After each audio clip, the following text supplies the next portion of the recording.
البشير التركي، وهو عالم ذرة تونسي اتولد في مارس سنة 1931 في ولاية المهدية تونس، واللي حصل على شهادة البكالوريا سنة 1950، وبعدها اتنقل لفرنسا عشان يدرس الفيزياء والرياضة واللي اتفوق فيهم بجدارة. بعدها حصل على شهادة الهندسة، ومن بعدها حصل على شهادة الدكتوراه في علوم الفيزياء النووية من جامعة باريس سنة 1959. وفي سنة 1960 كان أحد المساهمين في تأسيس مجلة التجديد التونسية، ومن بعدها أنشأ مجلة العلم والإيمان، وكان هدفه من تأسيس المجلة هو ربط العلم بالدين.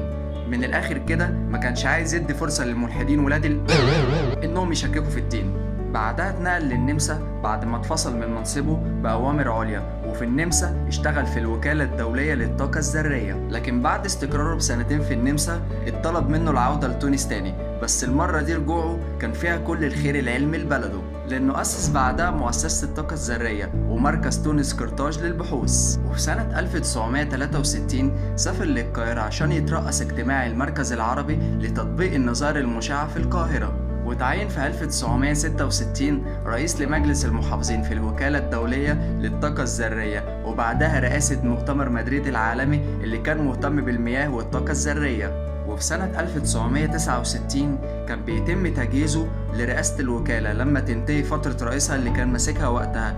الموضوع كان مترحب بيه من جميع الأطراف إلا الحكومة التونسية، لكن بعدها تمر السنين ويتعين مدير عام للمؤسسة الليبية للطاقة الذرية، ويكون مؤسس لمركز تجورة للبحوث النووية. بعدها عمل إنجازين في تونس والجزائر.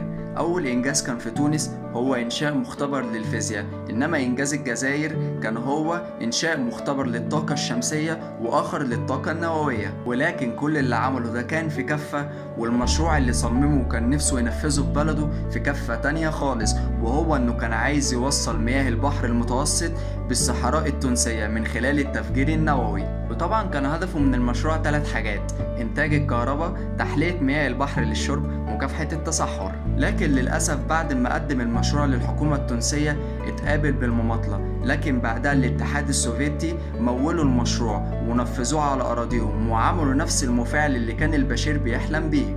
وللأسف دي حاجة ما بقتش غريبة على الدولة العربية اللي دايما مش مهتمة بولادها وطاردة للعلماء بتوعها، ومخلية الغرب ودول أوروبا هم اللي مستفيدين بخيرنا كله. وتعرض البشير ل3 محاولات اغتيال من الحرامية اللي سارقين أراضي إخواتنا، واللي كانت أولهم في المغرب سنة 1979، والتانية كانت في فرنسا سنة 1981، إنما الثالثة كانت في السنغال سنة 1991. لكن الحمد لله ربنا نجاهم منهم كلهم. طبعا غير محاولات التضييق عليه في بلده، واللي روى البشير وقتها انه كمان اتعرض لعدة محاولات اغتيال في بلده.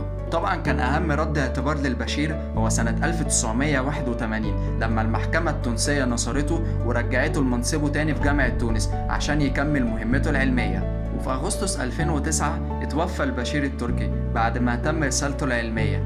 ودي كانت حكاية تونسية بعيون مصرية. سلام.